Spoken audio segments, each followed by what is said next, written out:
शुरुआत कर रहे हैं एक अहम खबर के साथ। यूक्रेन की राजधानी कीव में रूस की गोलाबारी लगातार जारी है। कीव में इमारत में गोलाबारी के बाद आग लगने की खबर है।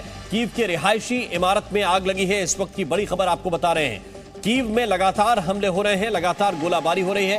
ये तस्वीरें बताने के लिए काफी है कि कितना जबरदस्त अटैक, कितना जोरदार हमला यहां पर किया गया है। कीव के रिहायशी इलाके की ये इमारत बताई जा रही है जहां रूस के फाइटर जेट ने आग बरसाई है, बड़ा हमला किया है और यहां इस रिहायशी इमारत में आग लग गई है। कीव के अंदर की ये तस्वीर इस वक्त हम आपको दिखा रहे हैं जहां पर लगातार रूस की तरफ से हमले तेज किए जा रहे हैं और कीव में एक और इमारत को निशाना बनाया गया है।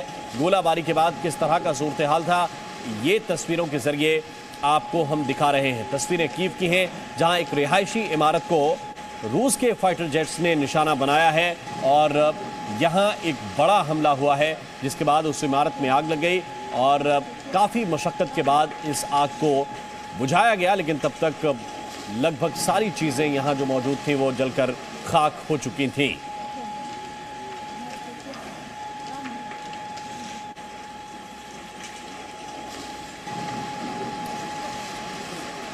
तो ये तस्वीरें इस वक्त आपके सामने कीव की तस्वीरें। यूक्रेन की राजधानी कीव पर कब्जा करने की तैयारी है रूस की। लगातार बताया जा रहा है कि सेना आगे बढ़ रही है। इन सब के बीच एयर स्ट्राइक रुक नहीं रही है। एयर स्ट्राइक भी लगातार जारी है। लगातार आसमान से हमले किए जा रहे हैं और कई इलाकों में कीव के नुकसान पहुंचाया गया है। ये जिस इमारत में आग लगी हुई आप देख रहे हैं, ये इमारत भी बताया जा रहा है कि रिहायशी इलाके में ही मौजूद है और वहां रूस की तरफ से गोलाबारी की गई है, वहां एयर स्ट्राइक की गई है और इसके बाद ये इमारत पूरी तरह से जलकर बर्बाद हो गई। तस्वीरें इस वक्त आपके सामने। हालांकि बाद में आग बुझाने की कोशिश भी की गई, लेकिन तब तक जिस तरह की आग थी, जिस तरह का धमाका था, जैसा यहां पर हमला किया गया, काफी जोरदार था और आग बुझा तो ली गई, लेकिन तब तक बहुत सी चीजें जलकर खाक हो चुकी थी। तो लगातार कीव पर अटैक हो रहे हैं, कीव को निशाना बनाया जा रहा है और वजह यही है कि अब रूस धीरे धीरे आगे बढ़ रहा है और एक तरफ से एयर स्ट्राइक, दूसरी तरफ से सेना का मूवमेंट। कीव को कब्जे में कर लेना चाहता है रूस और इसी की लड़ाई पिछले 20 दिनों से जारी है। रिहायशी इमारत पर हमला किया गया, वहां से लोगों को किस तरह से निकाला गया है, निकाला जा रहा है। तस्वीरें इस वक्त आपके सामने हैं। लोगों का रेस्क्यू किया गया। जो लोग जिंदा बचकर इमारत से बाहर आ गए, उन्होंने रेस्क्यू करने वाले जो जवान थे उनको धन्यवाद भी दिया। ये देखिए तस्वीरें इस वक्त आपके सामने हैं। फायर फाइटर्स जो पहुंचे और लोगों को रेस्क्यू किया गया, लोगों को वहां से निकाला गया।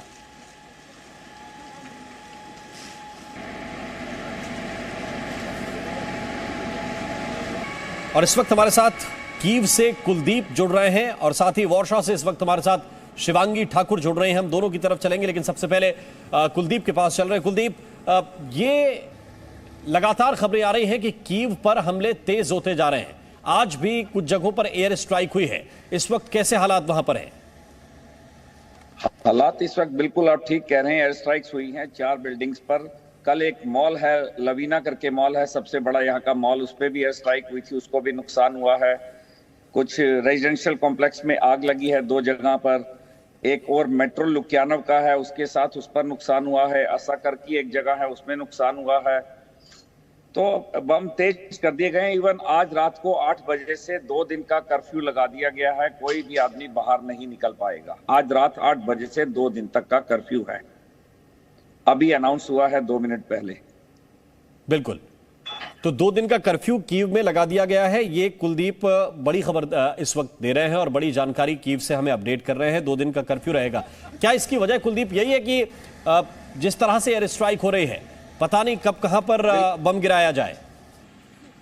बिल्कुल बिल्कुल, यही वजह है इसकी। थोड़ा अंदर घूमना फिरना रिस्की होता जा रहा है, क्योंकि जैसे ब्रवरी पे भी जो अटैक्स चल रहे थे, तो ऐसा सोचा जा रहा है कि ये लोग आ सकते हैं अंदर भी और एयर स्ट्राइक्स बढ़ा सकते हैं। तो इस करके ये कर्फ्यू प्रिकॉशंस के लिए लिया गया है। बिल्कुल, तो 2 दिन का कर्फ्यू कीव में रहेगा। ये बड़ा अपडेट इस वक्त कुलदीप वहां से दे रहे हैं। शिवांगी हमारे साथ इस वक्त वॉर्सॉ से जुड़ी हुई हैं, उनकी तरफ हम चल रहे हैं। शिवांगी, इन सब के बीच जो लोग पलायन कर रहे हैं, वो पोलैंड की तरफ जा रहे थे, हंगरी की तरफ जा रहे हैं, क्या उनकी तादाद में अब धीरे धीरे कमी आई है? क्योंकि 20 दिन हो गए इस पूरी हालात को, इस जंग को। देखिए राम, जो लोग वहाँ से पलायन कर रहे हैं उनकी तादाद में कमी नहीं आई है, बल्कि वो बढ़ते ही जा रहे हैं। जैसे जैसे रूस की ओर से यूक्रेन पर हमले बढ़ते जा रहे हैं, वैसे वैसे लोगों का पलायन भी तेज़ हो रहा है। शुरू में लोगों को लगा था कि ये जो हमला है रूस की ओर से किया जा रहा है, थोड़े दिनों बाद ये थम जाएगा। बातचीत पहले दौर की, दूसरे दौर की, तीसरे दौर की लोगों को उम्मीद थी और कई लोग इसीलिए अपना घर नहीं छोड़ रहे थे। लेकिन अब चौथे दौर की बातचीत लगातार जारी है, कोई रिजल्ट नहीं आ रहा है। कीव के नज़दीक रूसी सेना पहुंच गई है, लगातार रिहायशी इलाकों में हमले किए जा रहे हैं। तो ऐसे में जो लोग इतने दिनों से उम्मीद बांध कर रखी थी लोगों ने और जो अपना घर बार नहीं छोड़ रहे थे, अब वो लोग भी पलायन करने लगे हैं। खासकर जो शिवांगी, मैं आपके पास वापस आता हूं। हमारे साथ इस वक्त अनस मलिक भी जुड़ गए हैं, वो भी कीव में ही मौजूद हैं और लगातार हमें रिपोर्ट कर रहे हैं, हालात दिखा रहे हैं। अनस, इस वक्त जहां पर खड़े हैं वहीं पर ये एयर स्ट्राइक हुई है। अनस, ताजा हालात क्या है, जरा दिखाइए भी और बताइए भी। जी बिल्कुल राम, आज सुबह तकरीबन 4 बजे जो कीव शहर है उसमें 4 बड़े खौफनाक धमाकों की आवाज़ आई और ऐसा लगा कि हम जहाँ रह रहे हैं वहीं पर ही धमाके हुए, लेकिन हमसे कुछ मीटर या कुछ किलोमीटर दूर ही ये धमाके हुए। मैं ऐसी एक ही जगह पे मौजूद हूँ। यहाँ पे ये 16 मंजिला इमारत है जहाँ पे आप मेरे आकब में देख सकते हैं कि अभी भी इधर आग लगी हुई है और आग बुझाने का अमल जो है वो इस वक्त जब मैं आपसे बात कर रहा हूँ तो ये आग स्नॉर्कल के ज़रिए 16 मंजिला इमारत पर आग बुझाने का अमल इस वक्त भी जारी है। ये रेजिडेंशियल कंपाउंड है एक, जहाँ पर जो है सिर्फ और सिर्फ सिविलियन रहते थे। चर्नोबोलिस्का एरिया है ये कीव शहर का, ये सेंटर से तकरीबन 8 किलोमीटर दूर है, लेकिन ये आता है कीव शहर के अंदर ही है, कीव शहर की रीजन में ही आता है। और आप देख सकते हैं कि ये एक अब अनक्लियर है कि ये आर्टिलरी स्ट्राइक थी कि एयर स्ट्राइक थी कि शेल था, लेकिन एक चीज़ जो बड़ी क्लियर है वो जब मैं आपसे बात कर रहा हूँ तो अभी भी आप आकब में सुन सकते हैं कि शेलिंग की आवाज़ जो है वक्तन फ़वक्तन आ रही है। अभी आपको चंद लम्हों पहले ही एक बूम की आवाज़ जो आई थी वो शेलिंग की आवाज़ है। तो यह आपको ग्रेविटी ऑफ द सिचुएशन बताती है। ये एक रेजिडेंशियल कंपाउंड है और आप देख सकते हैं मेरे इर्द गिर्द जो है जो स्पेक्ट्रम ऑफ जो स्कोप ऑफ डैमेज है, देखें गाड़ियाँ तबाह हैं, टोटली गाड़ियाँ बिल्कुल तबाह हो गई हैं, आसपास के घर तबाह हो गए, ये आसपास की जो इमारतें हैं उनके शीशे भी आप देखें ये टूटे हुए आपको नज़र आ रहे होंगे, उनकी खिड़कियाँ भी आपको टूटी हुई नज़र आ रही होंगी। तो ये आपको स्पेक्ट्रम और स्कोप ऑफ डैमेज आपको बताता है कि किस तरह लोग जो हैं वो यहाँ पे अभी भी सफ़र कर रहे हैं। देखें ये धुआं निकलता हुआ आपको नज़र आ रहा होगा और साथ में स्नॉर्कल की मदद से अभी भी जो है ये आग बुझाने का अमल जो है इस वक्त भी जारी है। ये सुबह 4 बजे का वाक़या है। इस वक्त 7 घंटे गुजर जाने के बावजूद भी इस वक्त भी आग बुझाने का जो अमल है वो मुकम्मल तौर पर कंप्लीट नहीं हो सका है, मुकम्मल तौर पर मुकम्मल नहीं हो सका है। राम, बिल्कुल, ये उठता हुआ धुआं हम भी देख सकते हैं और जो आप समझाने की कोशिश कर रहे हैं वो तस्वीरें बेहतर बयां कर रही हैं। लेकिन अनस, एक चीज़ मैं आपसे और समझना चाहूँगा, जो आसपास की इमारतें भी आप दिखा रहे थे, जिस इमारत में आग लगी हुई है जो पूरी तरह से जलकर खाक हो गई, वो भी, और जो दूसरी इमारतें, क्या अभी भी वहाँ लोग रह रहे हैं? क्योंकि एक बार हमले की जद में ये एरिया आ चुका है। देखिए आसपास की इमारतों में लोग जो हैं वो इस वक्त रह रहे हैं, लेकिन वो अपनी विल के तहत रह रहे हैं। मैं आपको दिखा भी सकता हूँ, इस जो बराबर में इसकी जो इमारत है वहाँ पर लोग रह रहे हैं बिल्कुल, लेकिन ज़्यादातर लोग जो हैं वो क्योंकि कीव छोड़ के जा चुके हैं, तो जो अब रुकने वाले हैं वो अपनी चॉइस के तहत ही रुक रहे हैं। जिस इमारत के ऊपर ये हमला जो हुआ है, मैं आपको उस इमारत को फिर वापस लेके जाता हूँ और ये देखें आप स्नॉर्कल के ज़रिए जो है वो आग बुझाने का जो अमल इस वक्त भी जारी है। इस इमारत पे जो है इस इमारत में 2 लोग जो हैं इस वक्त आज सुबह जो है उनकी हलाकत हुई है। 46 लोगों को जो है वो यहाँ से रेस्क्यू किया गया है और इस वक्त भी आग बुझाने का जो अमल है वो जारी है। टोटली ये इमारत जो है वो तबाह हो चुकी है और वो इस हालत में नहीं है कि इस वक्त लोग जो हैं यहाँ पे रह सकें। राम, बिल्कुल, तो 4 धमाके हुए हैं ना साहब, ये जानकारी दे रहे हैं। कुलदीप हमें ये बता रहे थे कि रात से ही अब कर्फ्यू का ऐलान कर दिया गया है, 2 दिन तक कर्फ्यू रहेगा। अनस, जी बिल्कुल, आज रात 8 बजे जो है वो यहाँ पर कर्फ्यू की इम्पोजिशन जो है वो कर दी जाएगी। अमूमन वैसे भी कीव शहर के अंदर एक कर्फ्यू जो है वो नाफिजुल अमल होता है सुबह शाम को तकरीबन 7 बजे से सुबह 7 बजे तक, लेकिन अभी जो कर्फ्यू का ऐलान किया गया है वो कर्फ्यू है 36 घंटे के लिए। ये तकरीबन 2 हफ्ते बाद हम देख रहे हैं, इन्वेजन के 2 हफ्ते बाद पहली मरतबा ऐसा मौका है कि एक एट ए स्ट्रेच एक इतना लंबा कर्फ्यू का ऐलान किया गया है। आज रात सुबह 8 बजे जो है वो कर्फ्यू जो है, एक मैं आपको दिखा सकूँ राम, मेरे अकब में जो इमारत है उसमें दोबारा आग जो है वो भड़क उठी है। आप ये देख सकते हैं कि आग जो है वो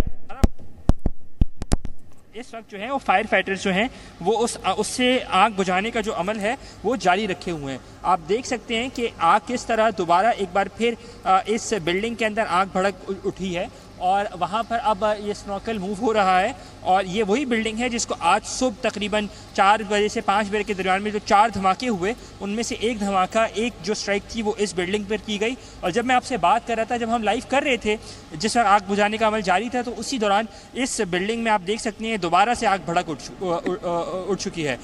साथ में आपके सवाल का जवाब अगर मैं दूँ तो आप जो कीव शहर है इसमें ऑलरेडी एक कर्फ्यू जो है वो नाफिजुल अमल है। एक बार फिर यहाँ पे शेलिंग का अमल जो है वो शेलिंग जो है वो हुई है और शेलिंग की आवाज़ भी ग़ालिबन आपको आई होगी। जो कीव शहर है उसमें शाम 7 बजे से सुबह 7 बजे तक ऑलरेडी कर्फ्यू जो है वो नाफिजुल अमल है, लेकिन अभी जो है 36 घंटे का कर्फ्यू लगाया गया है। गोया आज का दिन, आज रात 8 बजे से कल का पूरा दिन और फिर परसों सुबह 7 बजे तक जो है वो कर्फ्यू नाफिजुल अमल रहेगा। कीव के जो मेयर हैं, कीव के जो नाज़िम हैं, उन्होंने ये अपील की है उन कीव के शहरियों से कि जो यहाँ से चले गए हैं वो वापस आएँ और आकर अपने शहर को प्रोटेक्ट करें, क्योंकि अब जंग जो है, जो लड़ाई है वो कीव से करीब तर आती जा रही है। और ये इसी वजह से हम जो देख रहे हैं कि ये जो एक्सप्लोजन का सिलसिला है इसलिए बढ़ने से बढ़ता चला जा रहा है और धमाकों की आवाज़ भी जो घन गरज है वो भी बढ़ती से बढ़ती चली जा रही है। राम बिल्कुल, अनस साहब बहुत ही बहादुरी का काम कर रहे हैं और बहुत ही दिलेर रिपोर्टिंग इस वक्त आप कर रहे हैं, क्योंकि हम शेलिंग की आवाज़ भी आपके ठीक पीछे सुन सकते हैं। आप जिसके बारे में हमें बता रहे थे, आवाज़ वो विजुअल्स के जरिए हम तक पहुंच रही है। एक बात हमें ये भी बताइए, आप कह रहे हैं कि अब ये जंग निर्णायक मोड़ पर पहुंच रही है, तो जो दावा रशिया की तरफ से किया जा रहा है, रूस कह रहा है कि अब नज़दीक पहुंच रहे हैं, तो उसके बारे में क्या इंफॉर्मेशन है? क्या थल सेना, उनकी आर्मी दाखिल हो सकती है कीव में जल्द? देखिए, जंग जो है बिल्कुल कीव के दरवाजे तक पहुंच चुकी है, ये कहना गलत नहीं होगा राम। और जंग जो है वो बिल्कुल कीव के दरवाजे तक पहुंच चुकी है। मैं एक बार फिर साइड पे हूँगा और यहाँ पर देखें आप स्नॉर्कल के ज़रिए इधर स्नॉर्कल के ज़रिए, पानी के ज़रिए जो है वो आग बुझाने का अमल जो है उस वक्त दोबारा शुरू हो चुका है। जहाँ पे आग, अब से कुछ देर पहले जब हमने दिखाया कि आग भड़क उठी थी, आपके सवाल के जवाब में यही कि जंग जो है दोनों तरफ, नॉर्थ वेस्ट और नॉर्थ ईस्ट दोनों जगह से 25 किलोमीटर दूर जो है वो लड़ी जा रही है इस वक्त। और इस वक्त जो यूक्रेनियन आर्मी और रशियन आर्मी है वो लिटरली 25 किलोमीटर ही आमने सामने है। तो इन हालात के अंदर जंग तो कीव के दरवाजे तक पहुंच चुकी है। जो उनकी जो फुट सोल्जर्स हैं उसकी प्रोग्रेशन जो है वो कीव के दरवाजे तक हो चुकी है। अब देखना ये है कि क्या वो कीव दाखिल कर सकते हैं, नहीं कर सकते। इस वक्त जो सबसे बड़ा जो चैलेंज है वो यही है कि कीव दाखिल करने का, कीव फोर्टिफाई कर दिया गया है इसलिए, और ज़्यादा से ज़्यादा हमने देखा है कि सिविल डिफेंस के जो वॉलंटियर्स हैं वो नज़र आ रहे हैं, जिसके बायस हमें फिर थोड़ा सा मुश्किल लगता है और एक शो डाउन की वो लगेगी, आपको कैफियत सी महसूस होगी कि जब अगर तो उन्होंने प्रोग्रेस किया, रशियन आर्मी ने प्रोग्रेस किया, तो यहाँ पर एक बड़ी खूनख्वार लड़ाई होने की तवक्का की जा रही है, जिसको अवॉइड करने की हद दर्जा ज़रूरत है, जिसके लिए फिर नेगोशिएशंस का सिलसिला भी जो है वो चल रहा है। राम बिल्कुल, नेगोशिएशंस का सिलसिला चल रहा है, लेकिन एक बात आप और समझाइए, क्योंकि आप ग्राउंड जीरो पे मौजूद हैं। जो यूक्रेन के राष्ट्रपति हैं ज़ेलेंस्की, वो तो लगातार ये दावा कर रहे हैं कि हम जीतेंगे और हम जीत की तरफ आगे बढ़ रहे हैं। दावा कर रहे हैं कि 13,500 रूस के सैनिकों को मार गिराया गया है। लेकिन जो आम नागरिक हैं उनकी भूमिका इस वक्त कैसी है? क्या ज़्यादातर लोगों ने शहर छोड़ दिया है? देखिए, तकरीबन 50 से 60% लोगों ने जो है वो शहर छोड़ दिया। और जो आम शहरी हैं, जो यूक्रेनी सदर का दावा है व्लादिमीर ज़ेलेंस्की का, वो दावा अपनी जगह भी वजह है, लेकिन एक मसला है यहाँ पर, और मसला ये है कि यूक्रेन के पास क्वालिटेटिव हथियार ज़रूर मौजूद हैं लेकिन क्वांटिटेटिव नहीं हैं। उन हथियार अच्छे हैं लेकिन तादाद में नहीं हैं, और रूस के पास जो भी हथियार हैं अच्छे या बुरे, वो उनकी तादाद जो है वो अनगिनत है। तो इस टाइम पे जो बैटल ऑफ नर्व्स है वो क्वालिटी वर्सेस क्वांटिटी का है, और क्वालिटेटिवली तो जो यूक्रेनियन आर्मी है वो उनका आउट क्लास कर रही है। किसी ने सोचा भी नहीं था कि इतनी फाइट दी जाएगी, लेकिन क्वालिटेटिवली क्वांटिटेटिवली तादाद में अगर बात करें तो उनके पास तादाद कम है, जिसकी वजह से हम बार बार सुन रहे हैं कि जो व्लादिमीर ज़ेलेंस्की की जानिब से जो अपील का सिलसिला किया जा रहा है कि जी हमें आर्म्स भेजे जाएं, नो फ्लाई जोन जाया जाए, क्योंकि उनके पास हथियारों की तादाद कम है, जिसकी वजह से ये जंग जो है बड़ी एक इम्बैलेंस के अंदर चल रही है। लेकिन उसके बावजूद भी जिस तरह से यूक्रेनियन आर्मी ने रेजिस्ट किया है बिल्कुल काबिल दीद है। Presenting B News app available on Google Play and App Store. Download it now.